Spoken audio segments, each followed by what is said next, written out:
Hi, everybody. Welcome to Blaze Baking with Rach on A Mighty Blaze. I'm so happy you're here today. I am here with my guest, Joanna Rakoff, and we are going to be making the most amazing gluten-free. And yes, I did say gluten-free, and I gave it to my family, and they didn't even know it was gluten-free. And I told them it was gluten-free afterwards, and they couldn't believe that. So we're going to talk about that. Anyway, a gluten-free strawberry rhubarb pie. And I think if you'll notice we don't have a familiar face here today, my trusty co-host and co-founder of A Mighty Blaze, Jenna Blum, is out on the road. She had a hybrid event cover reveal for her book, which is coming out in October, which is really exciting. And I'm thrilled to be here with Joanna today. I am going to read Joanna's official bio, and then we're going to get into the baking, and we're going to get some great baking tips from Joanna and also learn about all of her cool writing and her cool stories. I got to put on my glasses for this because I'm getting old here. So Joanna Rakoff is the author of the best-selling novel, A Fortune and Age, winner of the Goldberg Prize for Fiction, and the international best-selling memoir, My SALINGER Year, which I devoured, which has been adapted into a feature film starring Sigourney Weaver and Margaret Qualley, which I also devoured and have been a little bit obsessed with. And we're going to have to ask Joanna about that. Rakoff's books have been translated into 20 languages and nominated for major prizes in the Netherlands and France. She's written frequently for the New York Times, Vogue, Marie Claire, O, the Oprah magazine, and many other publications. Welcome, Joanna. We're so happy you're here. Thank you. I'm so excited. I've done so many events, and this is like the most fun one because I am such a huge baker, and I've never been asked to do anything like this before.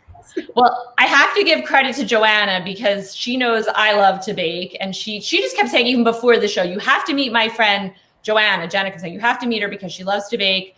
And she has perfected gluten-free recipes. So can you, before we get into the recipe, can you just tell everybody kind of how you fell in love with baking, how long you've been baking for, and then also how you got into gluten-free baking? Yes, of course. So I was like a quasi only child. I know you're like, what does this have to do with baking? But I swear it does. So I have a sister who's 18 years older than I am. And my parents had me kind of like late in life for the 70s. And I spent a huge amount of time alone with my mom, my mom actually was a really good cook, but she didn't love cooking. She loved baking, and she was a hugely talented baker who could make very difficult sort of things. Particularly, she loved making, kind of like Ashkenazi Jewish things. Her big specialty was rugelach. And to this day, I have never, like, whenever anyone gives me store-bought rugelach, or like, she was really radically opposed to like newfangled rugelach flavors, like chocolate. She was like, blech. I love rugelach. I'm having a rugelach guest on down the road in the fall. Yeah. The best. Yes. Yeah. And she had her own recipe, which I have like on a card so my mom was a person who would take recipes, change them, figure out, what she wanted to do. And I would bake with her. And she really, honestly, she was a person who was like, chocolate chip cookies, why would you waste your time on that? Like, that was just like absurd to her. Like, why would you bake? Like, she wanted to bake things like where, you had to use like complicated techniques and ingredients. So my mom was a sort of tense person, like some very difficult things would happen in her life. But when I realized now as an adult, when she was baking, like when she was rolling out dough, she was perfectly content and happy. And so some of my happiest memories from childhood are baking with her, like sprinkling the cinnamon and sugar on the rugelach dough, or rolling out the pie crust. She made really good pumpkin pies, actually. And it really is only when I was thinking about it for the show that I realized that I loved doing this with her. So I learned how to bake very early. I mean, like when I was a little kid. And by the time I was I think I distinctly remember 5th grade, I was baking cookies on my own. Nothing super complicated. I always wanted to learn how to bake bread. I was weirdly interested and obsessed with baking bread. And my mother actually was like, no, it's too complicated. We lived right by this incredible bakery called Rockland Bakery that supplies, it's a famous bakery, and they supply rolls for like every restaurant in New York City. And she felt like we live right by there. We can get them right out of the oven. Why would we bake them ourselves? But I always wanted to learn, maybe because we went to that bakery all the time. And my best friend growing up, actually, her mother was the heir to a chain of bakeries in Brooklyn. And yes, and like bread bakeries. I know. Still my best friend from preschool, still my best friend. So anyway, so by 5th grade, I was baking on my own. In middle school, I acquired a new, very, very close friend who actually lives she lives in like the mainline suburbs of Philadelphia. Yeah, not far from where I am. Yeah. Yes, Carrie Fisher, who was like we did everything together. We lived in each other's houses in middle school and early high school, and she was hugely interested in cooking. I think for the opposite reason, her mom did not cook. Her mom was. That's how my mom was. My mom never cooked, so that's how I got into it. Yes, that's like the other origin story. Whereas my mother cooked like 3 meals a day and was like a 50s housewife. Like, so Carrie loved my mom and always wanted to be at her house because we were always having like veal scallopini and like these very complicated, fancy things. We were not. Yeah. So I would go to friends' houses and their mom would be like, "We're having spaghetti with ragu." Right. And she'd be like, "What?" Like, it was very strange to me. So, so we spent so much time baking, and we volunteered for every bake sale, like student government bake sale. We would, bake every day after school. And I don't know how, we were like very slender. I don't know how it's even possible because we ate so many cookies. And then I went to Oberlin for college, where those of you who know Oberlin know that like they have a co-op system. And you don't have to be in a co-op. You can opt in to the dining hall if you want to. But I ate in co-ops the whole time I was there because I loved cooking. And in my sophomore year, I finally realized my dream of learning how to bake bread. And so my role at my co-op, Keep Co-op for any Oberlin people out there, was I was a bread baker with one of my best friends from college, Steph, and we baked baguette, and we became like famous in the co-op world. People knew that, like, I think it was Tuesdays that we baked because we baked very good baguette. We really mastered it. And so baking has always been just like like the fabric of my life. Like, I remember, this is the last thing I'll say about this. Like, when I started having kids back in 2005, I had my first child, and I made friends right in the neighborhood I lived in, the Lower East Side of New York, where my family has lived for generations. And I made this new friend, whose name was Melissa, who lived down the street from me and had a child the same age as my son. We met when they were newborns. And she also is like, she's an incredible cook and baker. I mean, truly amazing. And I remember, like, I had prepared all these meals before having my first child, like everyone tells you you're supposed to do. And I actually really hated like eating these meals from the freezer and not cooking. It felt very disorienting to me. And I remember talking about it with Melissa. And so her child was 6 weeks older than mine. And she said, "Yeah, I did that for like 3 weeks. And then I was just like, I have to bake. And I was like, oh, and I'm like, even though I'm rambling on to you, I can be like a very shy, introverted person. And for some reason I didn't say me too. I just was like, oh, interesting. And I've always wanted to tell her, like, it's been years. I mean, our kids are 16 now. And I like want to say, Melissa, she wants to bake. Yeah. Yes. Melissa, if you're out there, I had to bake too, but I was too shy to tell you. And so, yeah. So it's so much of what I do. Like, whenever I go to someone's house, I bring them something. And then the final chapter of all this is that about 2 years ago, I think a little more, I was diagnosed with celiac. I didn't know it was that recent. Wow. Yeah. Yeah. That's hard for a lifelong baker. I mean, that's tough. Yeah. I mean, I had suspected for a long time. And I had also suspected, my husband and I both suspected, actually, I was much more focused, which tells you everything about me, on my kids. And I got it. That my son, my 16-year-old, had celiac. I suspected it for years. I knew the symptoms of it because it's sort of complicated, but my dad was basically diagnosed with it very, very late in life, like at the end of his life. He was in his 80s. And I have friends who have it. A lot of people in my family have it. A lot of my cousins, my niece has it. And so I knew the symptoms, and I was pretty sure my son had it. But I actually talked to the doctor about it, and she was like, well, I don't know. Like, everyone thinks they have it. And I was kind of like, no, really, like, so many of my cousins have it. I'm not some kind of crazy person. I don't have like Munchausen by proxy. Like, I really, my son like throws up after eating a bagel. And so I was sort of poo-pooed by the doctor. And so I thought, well, I must not have it either. And I thought that maybe I had like IBS or like something worse. Like, I don't know. I was worried that I had something very, very bad. And I went to the doctor and basically said, so like I started to say, I'm concerned that I have like, I don't know, colon cancer or whatever. And instead what popped out of my mouth was, I'm concerned that I have celiac. And she said, tell me why. And I explained, and she said, you have celiac.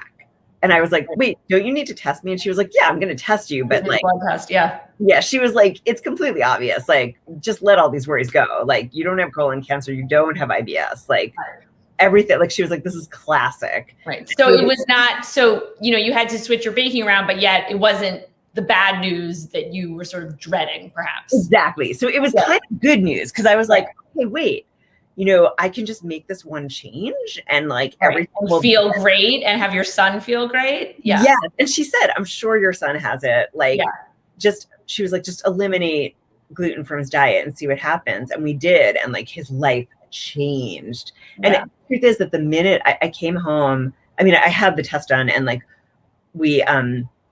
I told my son, and he said, Mama, I think I have it too. He was a teenager by then. And I was like, I think you do too. And he was like, can I just stop eating gluten? And I was like, yes, you can. And so I went through a period where I was just kind of adjusting to not eating gluten. I also went on an elimination diet because like I cut out gluten, but I still was having some issues. And the doctor suggested going on an elimination diet. And I discovered that basically I can't eat like anything. So we were talking about this in the green room. You're still a fabulous baker and cook. So I went through this adjustment period where I was trying to figure things out. I did a lot of reading, and then I finally just dove in and was like, so I started out by like trying all sorts of gluten-free recipes. Right. And reading, like I got like a whole this cookbook that's supposed to be the best gluten-free baking cookbook. And I actually hated it because I felt like I'm a really experienced baker, and like these recipes don't make sense. And then what I actually started doing was just taking my favorite recipes and adapting them myself. Yes. And that was there. Yep. Yeah. We were just talking about one of our favorite, and I think we'll dive in a sec to get to our pie, but I made the pie crust with Bob's Red Mill 1-to-1 baking flour, which is gluten-free, which I think is fabulous. And I think you love it too, right? That's my favorite. I also like King Arthur's. King Arthur. Yeah. Yeah. I love that one. And then there's also a brand called Cup for Cup, like cup, the number 4 cup. Oh, okay. And that when I first researched gluten-free flour, that was the one that came up as the best one. And it was developed actually by Thomas Keller, the French, the celebrity chef.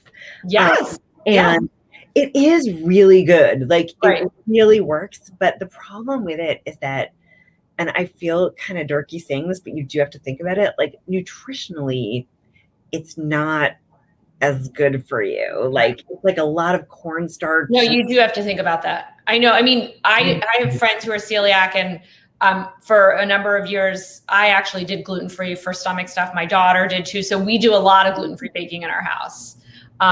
We're not 100% gluten-free, but very familiar with it. And, over the years, I did something similar to you where I would just switch the recipe for Bob's 1-to-1 or something like that, and you can do amazing stuff. Yeah.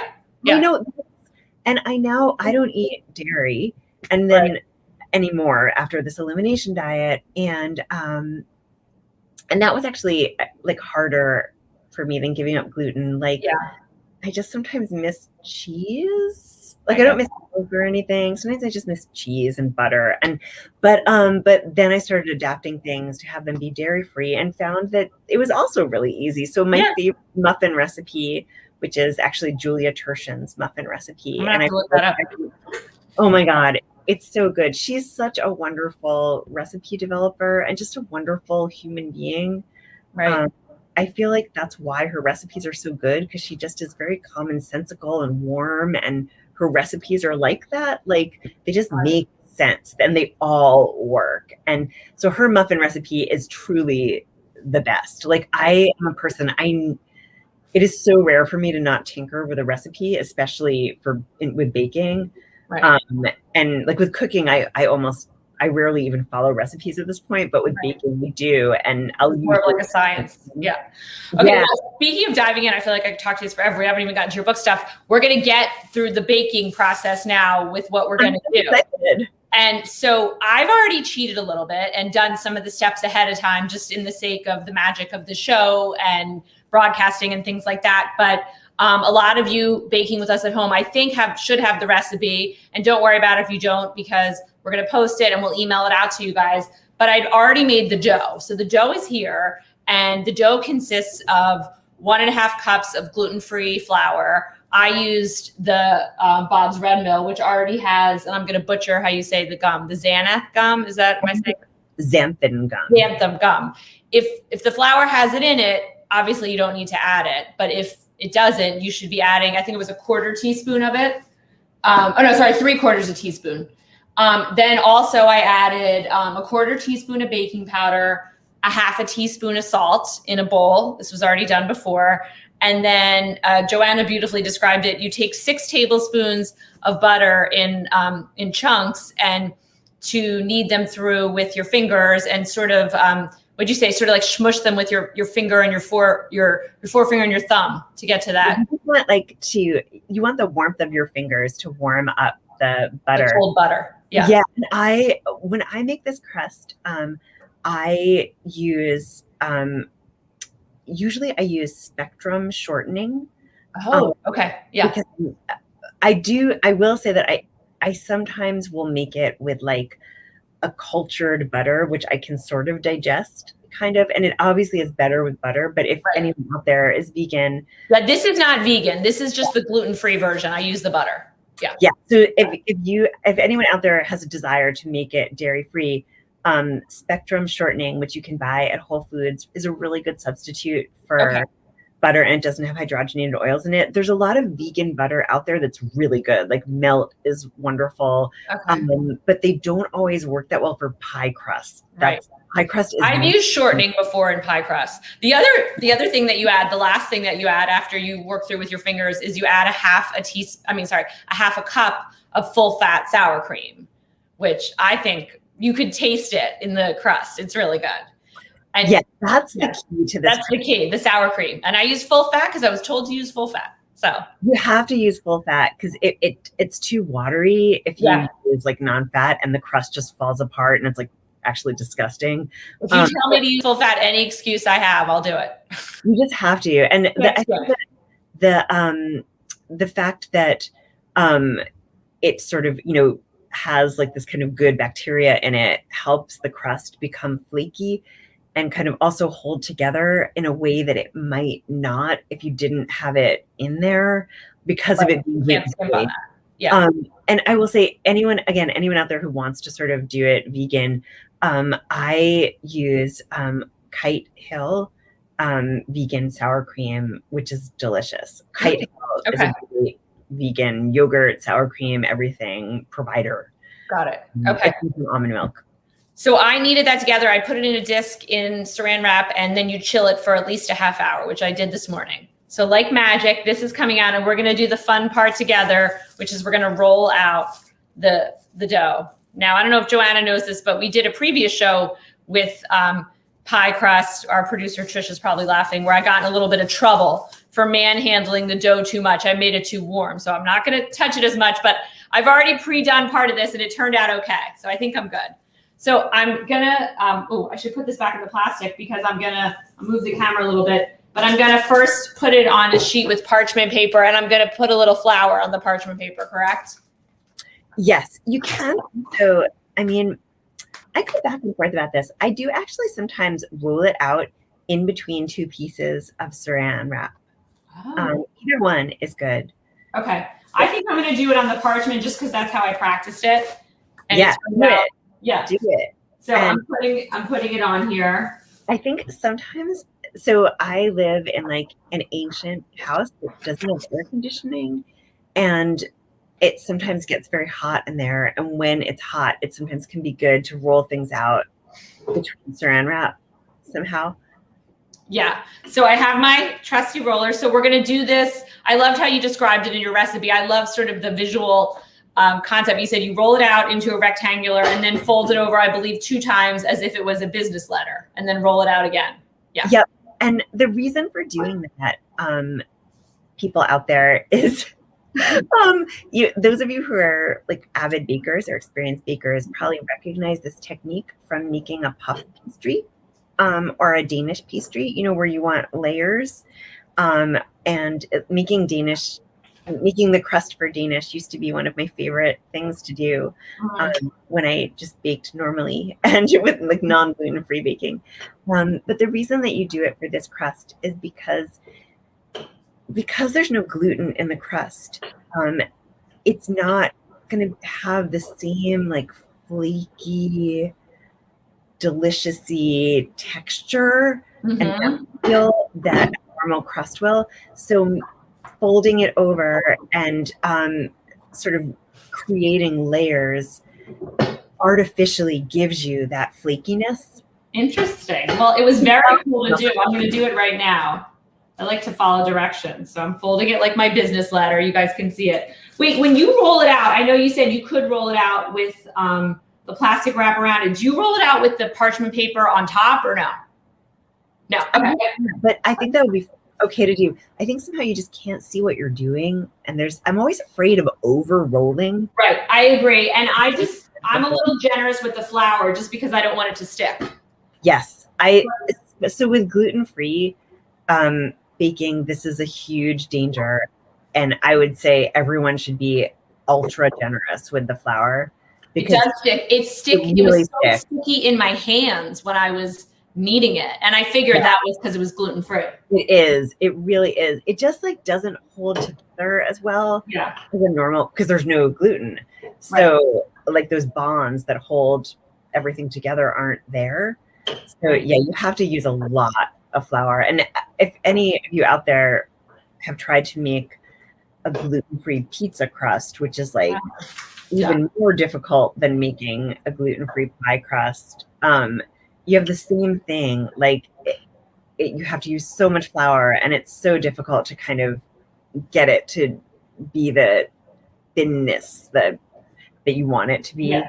You guys can see this at home. I mean, it's coming out really easily. It's not hard at all. So I'm going to fold it for a second time. As my daughter would say, this is so satisfying. When it works out like that. God, my 12-year-old daughter says that all the time. We were talking before the show, as Joanna and we're similar ages. So when I read her book, My Salinger Year, and I watched the movie, it's about her working at a literary agency in the mid 90s, I guess, in New York City. And I said I probably could have run into you on the street because I was working in publishing in New York then. So similar times. Rachel, where did you work? I worked actually in magazine marketing. I worked for magazines. I worked for Time Inc. Remember magazines? Oh, of course, yes. I worked on People in Espanol and Real Simple and all those magazines.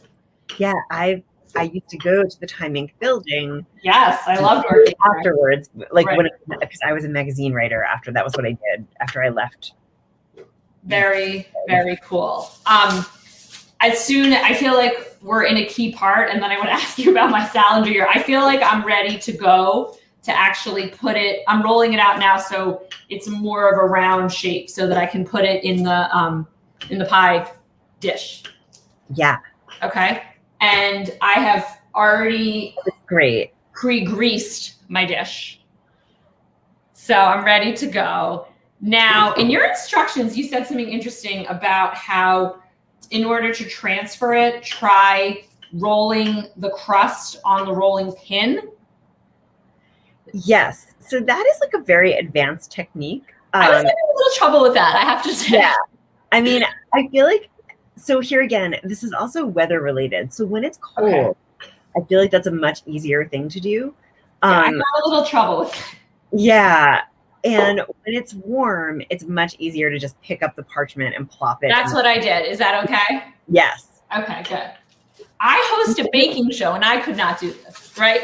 Hard to do. It's easier to do with a glutinous crust. And my mom could do that very easily, the rolling it on. She was, you know, I think it was. She doesn't do it anymore. I love how you have that tradition with your mom. For me, I didn't have it with my mom. I had it more with my aunt, my mom's sister, and my mom passed away. Now it's been 18 years. So I still have that relationship with my aunt, which is really nice with the baking. Oh, so do you guys bake together? We do. I mean, she doesn't live nearby anymore, but we do share a lot of recipes. She's probably watching the show. She's, you know, yeah, she actually got us our first guest who was a baker in Savannah. So, yeah. So this is I'm going to, spoiler alert to the viewers at home. I already have a par baked crust at home because we're going to get to the filling, but I have it transferred beautifully into the thing. So really, I mean, for any kind of crust, it's easy, but really for a gluten-free crust, it's really easy. Yeah. Can I totally switch gears with you now that the crust is in here and ask you about my Salinger year? Yeah. So for those of you watching, Joanna is the author of my Salinger year, which is a memoir, but it really does read like a novel. And I wanted to ask Joanna kind of about writing the book and then also the movie, which recently came out. I feel like there's been a whole resurgence of love for this story. And I think I told you this, I always read the book first, but for whatever reason, I watched the movie first and I loved it. I mean, I think I watched it over the rainy Memorial Day weekend a couple weeks ago, and then I devoured the book. And I mean, there's this wonderful young actress, Margaret Qualley, playing you.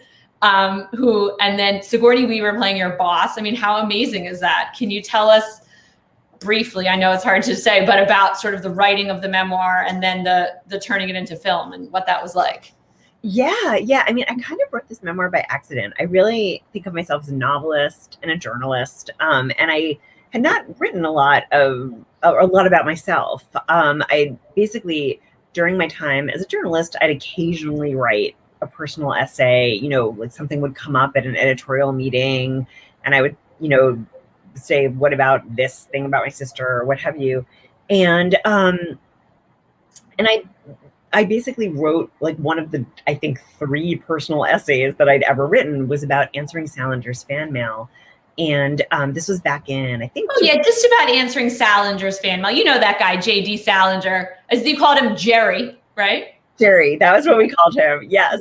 And he, hi, Joanna, this is Jerry. And hi, Susanna, I think he said the first time. Yes, for months he called me Susanna. Right. Hi, Susanna, this is Jerry. Suzanne, like usually Suzanne, like it took him a long time to learn my actual name. But my boss was like the kind of boss who could not retain an assistant.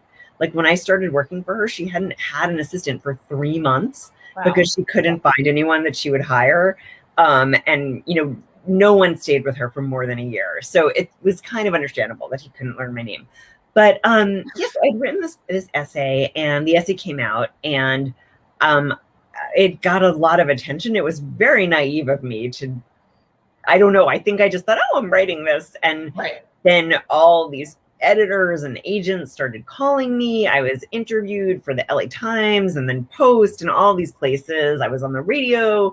And people kept saying to me, why don't you turn this into a book? And I was, you know, I guess 30 years old. And I thought of myself as kind of a high literary type. And I didn't think I wanted to write a memoir. I was in the middle of my novel, A Fortunate Age. So I basically just said no. And then years went by. I published A Fortunate Age. Salinger died about 6 months later. And I was still known as that person who answered Salinger's fan mail. So people asked me to write essays about it and be on the radio. And so I did that. And then that turned into my being asked to put together a documentary for the BBC about answering Salinger's fan mail. So I did that, and which like is a year-long project, of course. And the script for it was circulated in the British publishing industry, and an editor said, would you turn this into a book? And by that point, a long time had passed, and I thought about it actually for a while, and sort of had to be convinced a little, because I still thought, I don't really want to write about myself. Like, I was in the middle of my second novel, and I wrote it. And I thought the thing that is so funny about it is that life just takes you in very strange directions, and I thought of this. My agent actually said to me, she really wanted me to write it. And she said, think of this as an interim book. Like, you write these big novels, like big sort of like Victorian-esque novels, that are long, that take years to write, that are very ambitious. Think of this as just an interim project. Think of it as an extended magazine essay. And I was like, okay, that, she was like, that makes sense. I can do that.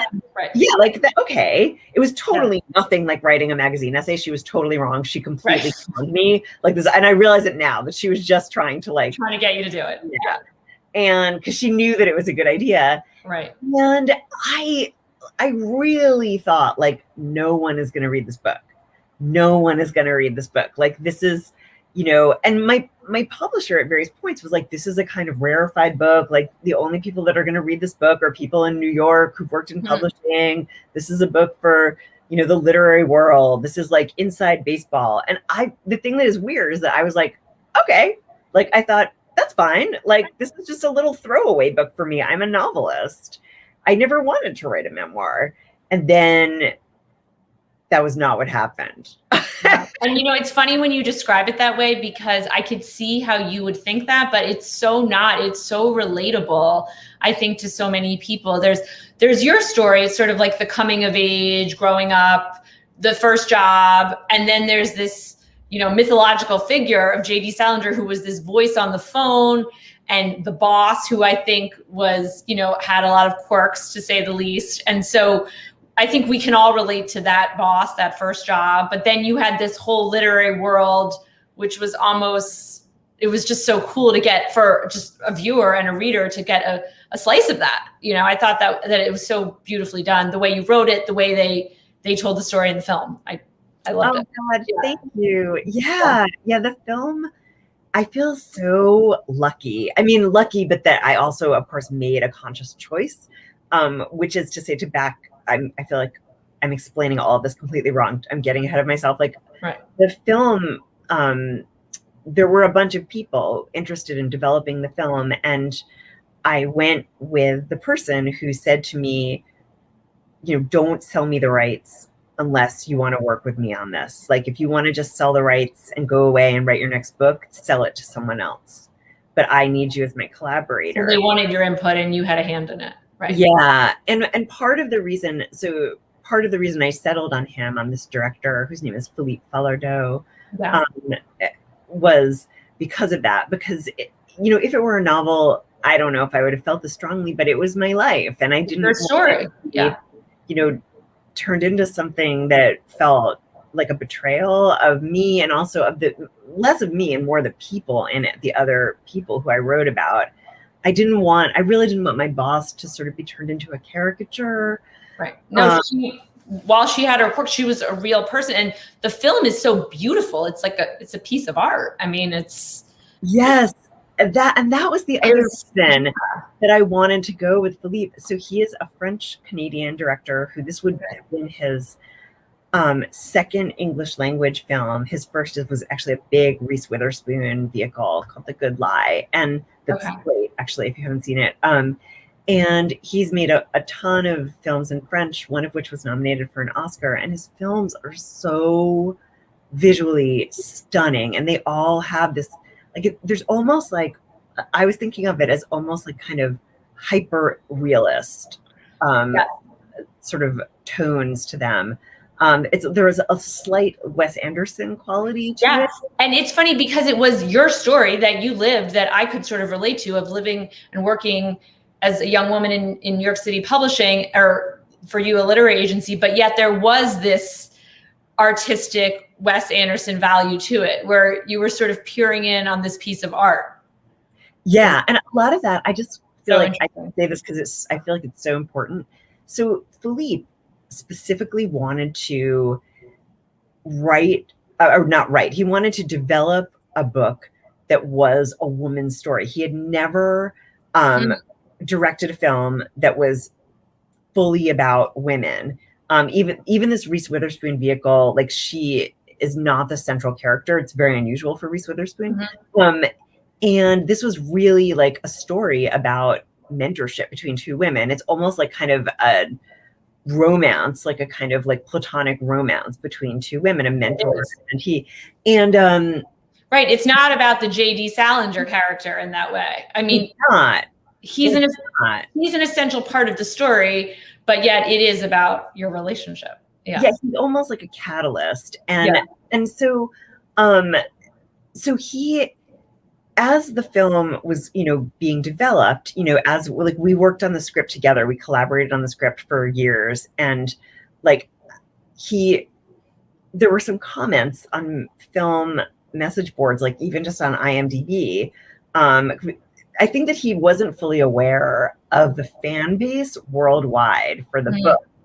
And so people started saying like, oh my God, why is a man developing this?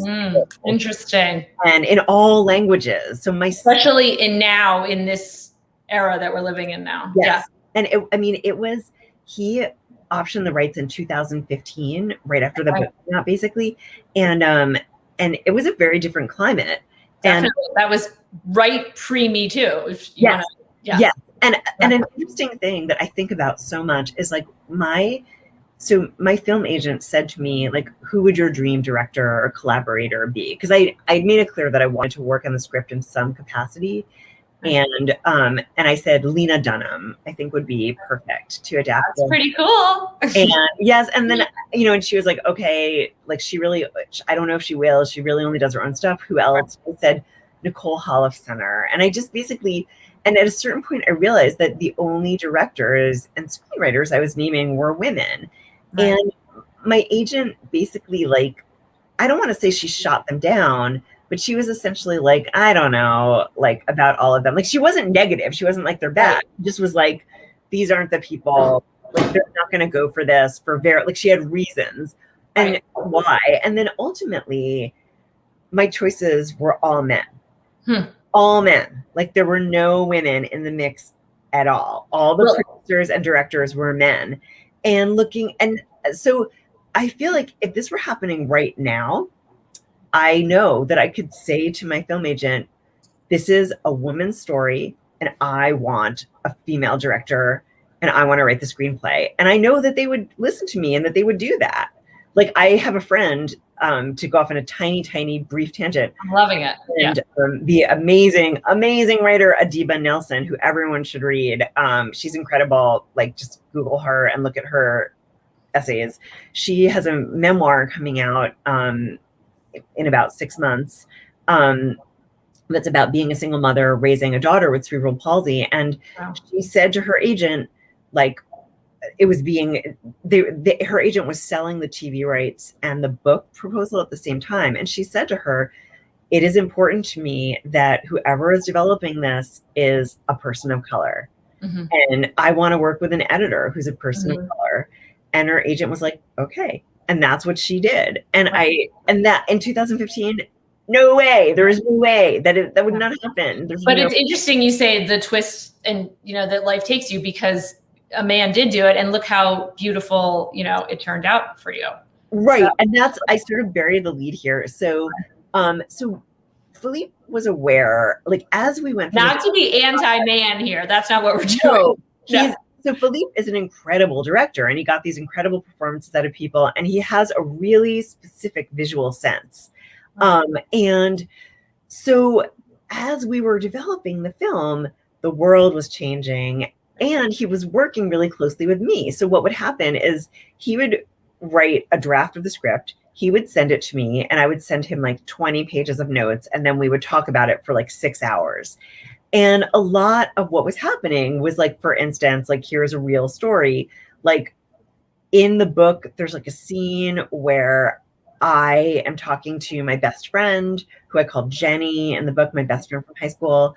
And so he is a filmmaker, so he has to like have, and in real life and in the book, we were at the Dean and DeLuca at Rockefeller Center.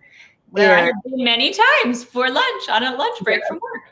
While your boss was having a 3-martini lunch at wherever. My boss was having like a $600 lunch, and I was having a $9 lunch that like a half a sandwich, and I'll have my water back in the office, and exactly. Or I'll bring my like Poland Spring bottle that I totally so like he wrote a version of the script in which my friend and I are sitting on a couch in our panties and like little t-shirts watching hockey and drinking beer. And I was like, so Philippe, you know, that doesn't happen. Two young women who work in publishing and live in New York, like they're not going to be sitting around watching hockey, first of all. Like, I mean, there's no way. Like, maybe if they're from like Boston, maybe not even. And like, secondly, women don't really sit around in their underwear, and they don't call them panties. Like, maybe we got that from Sex in the City. Maybe, but like, I was like, in real life, we would be sitting around in like pajama pants or sweatpants or whatever. Like, like maybe leggings, but with the two of us in the 90s, no, like. And like a t-shirt and he heard me. And so like, he really heard me. He was like, oh, okay. You know, you're not men, like you're not Quebecois men. And so we kept having these moments like this, you know, and I think he became incredibly aware of the fact that he was a man trying to write about young women. So what he did was his entire crew was women. And everyone that was at the director level, so his director of photography, his like set designer, his props director, wardrobe director, they were all women. Wow. Well, it shows because it's so well done. And just even the clothes you were wearing in the 90s, I related to the sweaters and the skirts and everything. Yes, all of the clothing is based on my like actual outfits, like actual specific outfits. We had a very similar wardrobe. I was relating into the story we were talking about when the suit, the skirt you bought to wear to the interview, the whole thing. Yeah, because I've written a lot about it. Yes. I could talk about this forever, but I do want to sort of get the pie in the oven and then ask you quickly about what you're working on next, because I feel like I'm like the Katie Couric here. Like, on a lighter note, let's go back to the rhubarb and the strawberries, right? So just so you guys know at home, for the magic of the show, I did put the crust in here, but this morning I already par-baked the crust, which was something Joanna and I talked about ahead of time, which is I'd already had this in here, and then I chilled it again in the fridge with plastic wrap over it, took it out, put some parchment paper on it with pie beans, or you could use like pie waste, I should say. You could use beans or something else. Put it in the oven for 10 minutes at 375. And I think that was sort of to make it so it wouldn't absorb, you know, because all the juices are going to come in from the berries. So that's sort of the reason that you par bake. Yeah, I feel like with strawberry rhubarb, it's really important because both the strawberries and the rhubarb release a lot of liquid. Yeah. And you also just never know how much liquid the strawberries are going to release. And if you don't par bake, your crust can not only get soggy, but just also fall apart. Again, especially if it's a gluten-free crust, it can just die if it gets too wet. So well, I added the 3 cups of strawberries, which I picked from my local CSA the other day, which I was so excited that they had them. My daughter and I actually picked them. So I added the strawberries, the 2 cups of rhubarb, a cup of sugar, and now I'm doing 3 tablespoons rather of this tapioca, this minute tapioca. And I'm mixing it all up. This part's quick and easy. And Joanna, you said to add a squeeze of lemon, right? Definitely. Okay. So I'm going to do that. I mean, if you don't have a lemon on hand, I'm definitely like a real seat of the pants baker and cook. Yes. And like, if you don't have lemon, it's not worth going to the store to get lemon. But if you have lemon, squeeze it on there. Seat of the pants is good here, especially since we're doing this on the show here. But this looks so scrumptious. And really, like we said before, we were emailing back and forth, the real sort of science behind this and the trick of it is in the crust and the rolling. Yeah. So I'm just going to add this in real easy into the crust. And you said to let it sit for maybe like 15 minutes before you put it in the oven and bake. Yeah, because you kind of want the tapioca to expand. Yeah. Or it's not going to be gelatinous enough. Right. And you bake it, I think, at 425, maybe you said, or we have it in the directions are all in there. So I'm going to let that sit while we finish talking. But really, I mean, how good does this look? And, you know, and it's gluten-free and it's relatively healthy. So I'm so excited that for people to make this at home and share it with their family. Yeah.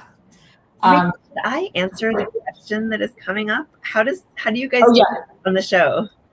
Inquiring minds are, have you ever considered, sorry, I'm so fascinated by JD Salinger and Sigourney Weaver that I'm just like, yeah, have you ever considered creating a gluten-free cookbook? I have not, but my kids are always saying to me, you should write a gluten-free cookbook. You should open a gluten-free bakery. Because we so often go to gluten-free bakeries and they're like not good at all. But a funny thing is that, so one of my best friends in the entire world, one of the people I love most in the world is the journalist Lauren Sandler, who some of you guys might she's pretty famous. Some of you guys might recognize her name. Her last book, which is about like where she follows a homeless single mother in New York over the course of a year, got a ton of attention. Anyway, she is also an incredible cook and baker, and she was also diagnosed with celiac. I think maybe because we are both Ashkenazi Jews, and she also cannot eat dairy. And she also has done a huge amount of adapting recipes. And years ago, I can't even remember how many years ago, we had this idea to do a cookbook together. And the truth is that like I talked to my agent about it and she was like, no, you're not doing that. No way. Like, absolutely not. That's going to delay your next book. Like, she was like, that's just not on brand for you. Right. And like, you are a serious intellectual and people think of you that way. And I was like, do they? You can still come on and talk about pie baking with us. So anyway, but I do feel, I have to be honest, I feel like there is a hole there for a gluten-free cookbook. Like there is. I agree. I will tell you this, and this is not a shameless plug, but I am having on a guest at the end of August. She's a British baker and chemist. Her name is Katerina Sermelj, and she has a new cookbook. It's all 100% gluten-free called Bake to Perfection. Oh, I'm totally going to get that. I think it's out in the UK now, but it's coming out in the US in August. And she got her PhD in chemistry at Oxford. She doesn't have celiacs, but she's gluten-free for a variety of reasons. And she's done her research and her recipes are amazing. So, but that is one of the really good gluten-free cookbooks. I will say in general, though, when I do sometimes go into a gluten-free bake shop, it's not what I could make at home or what you could make at home. Yeah, it's not good. I'm going to send you Kat's book, the Bake to Perfection. Yeah. And for anyone here in Boston who, like, just in case you're curious, there are a couple of amazing gluten-free bakeries here. Yeah. Well, I didn't mean to bash gluten-free bakeries. Yeah, there's a bakery in Burlington, which is not that close to me, called Twist. And it is like, amazing. Like you would never know. They make everything. They have a huge selection and it's so, so, so good. And every once in a while, my son and I will drive there and eat lunch there and like bring home like a million pastries because it's so good. And we do have one right near us actually called the Happy Mixer, which is really good too. And they have this pound cake that I'm not allowed to buy anymore because I'll just eat it all in one sitting. Yeah. No, it's so good. All the good treats. So it's out there, but who knows, you'll say, because you're so busy working on other projects right now. Right. Yeah. I have a lot happening right now, like too much happening. Yeah. So it Sounds like you're busy. Can you tell us a little bit about the book you're working on now, which I know is a long story, but kind of give us a teaser? Yeah, I'll give you like the elevator pitch. Elevator pitch. Yeah, so my new book is called The Fifth Passenger, and the basic premise of it is as a child, I thought I had one sister, whom I've mentioned, who was 18 years my elder, and was a little bit more like an aunt to me, and had a very strained relationship with my parents that was really confounding to me. I just didn't understand it, and also scary because they kind of a little bit seemed to hate her and be very harsh with her. I loved her. She's beautiful and charming, and I loved her and wanted to see her all the time, but I didn't get to see her very much. I eventually found out when I was about to enter middle school that I found out by accident that there were actually 2 kids in between us who were killed. I didn't find this out. All I found out was that there were 2 kids between us who were no longer there. So I presumed they were no longer alive. And as the years went by, I found out that they were killed in some way. I didn't know how. A year or so before I was born. And over the course of my adult life, I would find out little bits and pieces. And I, of course, found out the big thing, which is that there was sort of a code of silence in my family, and that my mother did not want me to be tainted by this tragedy. So people were basically told not to talk about this in front of me ever. And I, as an adult, went back and basically reported out the story. So my new book goes back and forth between a few different time periods. There's me now with a baby who won't sleep, reporting out what happened, going back to my hometown, which is called Nyack. It's a Hudson River Valley town, and talking to people, and I find out what happened to them and also just find out the larger story. And it turns out to be quite different than what I expected. And there are a lot of twists and turns to it. Well, that is an amazing story. And I can't wait to, when does the book come out? Well, I have to finish it first. Right. I'm getting there. Now that the pandemic is like, I have to stop talking about baking so I can go back and do my edits. Yeah. Well, the truth is that the publicity for the film has taken over my life for about, really almost a year, honestly. And because it's rolled out in different countries at different times. So right now it's out in the UK. Right. And, I've spent the whole past week just doing interviews in the UK and photo shoots and whatever. And that is hopefully dying down in the next couple of weeks. And then I come back to it. And I'm hoping, I have to turn it in by the end of the year, but I'm hoping to turn it in a little sooner. But you've been researching it for a number of years. Yes, and writing it. A lot of it is written. Yeah. And there's so it is another memoir. Completely different.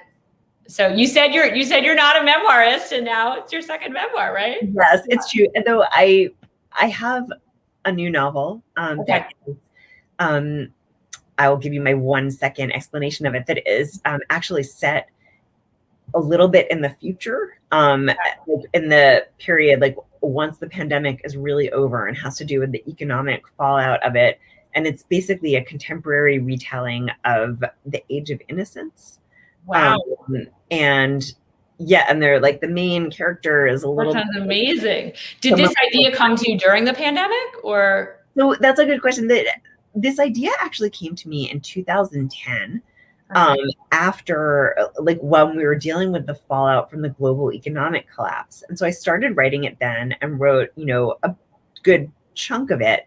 And it was about people who had left the city when the economy was booming, and then found themselves in these houses, the city, by the city, I mean New York, and then found themselves. I knew what you meant. With no job prospects where they were in the country, houses that were worth nothing, that were falling apart, and no way to move back to the city where there might actually be jobs for them. So I was really fascinated by this conundrum. And so that's what the book started out to be about. And then I realized that that there was also this sort of love story at the heart of it. Mm. And the book kind of mutated as the years went by, and there was something that was not quite falling into place. And during the pandemic, actually about a month into the pandemic, I was running and I suddenly was like, wait, I know how to make this all fall into place. And Your best ideas when you run, right? Yes, that's the only reason I run. I actually hate running. I walk, but I get ideas from walking and in the shower. Yeah. I walk a lot too. And yes, the shower is like the best. The best. So, so I realized this. And during the pandemic, I started revising it to be set post-pandemic, and talked about it with my editor, my agent, and they were like, yes, oh my God, that's perfect. So I can't get back to it. I have to finish this memoir. I'm trying to get back to it. Yeah. Oh my gosh. It's so exciting. You have so many great projects. I feel like I could talk to you forever. I feel like I've been giving my little bit of 5-minute warning. So I just, I'm so thankful that you spent some time with us to show us how to make this amazing pie. Tell us about your baking story and your writing story. I have one last question for you, actually, which I think is relevant to people who are writers and also bakers. Do you ever procrastinate? Oh, like every day. Me too. Yeah. It's the best, right? You're like, oh, I'm just going to bake this and do that. Yeah. Yeah. I do also a lot of like procrastinating through, like I'll prep dinners. Like I'll be like, it's Monday morning and I should go to my desk and work. And instead I'm like, you know what I'll do? Right. I'll prep all my meals for the week. Because then you'll write so much more in the afternoon if you prep your meals, right? Yeah, definitely. Yeah. And sometimes that does work. Right. Well, this has just been so great. And I mean, it's amazing what you've done so far. And for everybody at home, definitely check out My Salinger Year, check out A Fortunate Age, the movie of A Salinger Year. We're excited for the forthcoming books. And also, you can check out this great gluten-free recipe. And maybe Joanna will do a gluten-free cookbook or open up a cafe, or we'll just put a lot of other ideas in your head. But really just like so happy that you were here today. And I love talking baking and writing and everything else in between. So I'm glad that Jen introduced us, and I wish you all the best with everything. And thank you everybody for watching at home. Oh God, thank you so much for having me. And I ordered your memoir recording, and I'm so excited to read it.